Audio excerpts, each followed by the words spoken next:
আসসালামু আলাইকুম, আমি সৌদি আরব প্রবাসী। আশা করি সবাই ভালো আছেন। সকাল সকাল কাজে চলে আসলাম।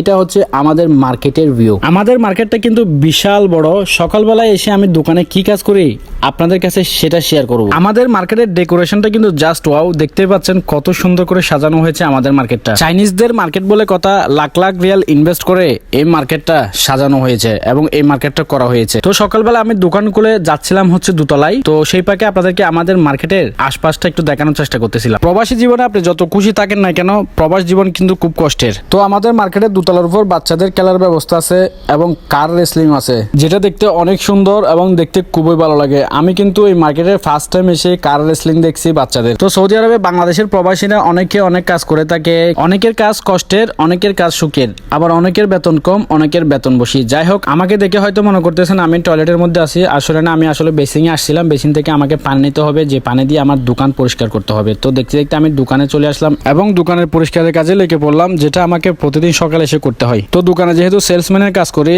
তো দোকানের সব কাজ নিজেকে করতে হয়। সামান্য কষ্ট থাকলেও কিন্তু দোকানের কাজ আমার অনেক ভালো লাগে। যারা সৌদি আরবে বাইরে কাজ করেন শুধুমাত্র তারাই জানে বাইরের কাজের কষ্টটা। আসলে কাজ কোনো কষ্ট নয়। এখানে বড় সমস্যা হচ্ছে রোদ। এখানে রোদের তীব্রতা কিন্তু অনেক অনেক বেশি। প্রবাসীদের শত্রু হচ্ছে সৌদি আরবের এই গরম।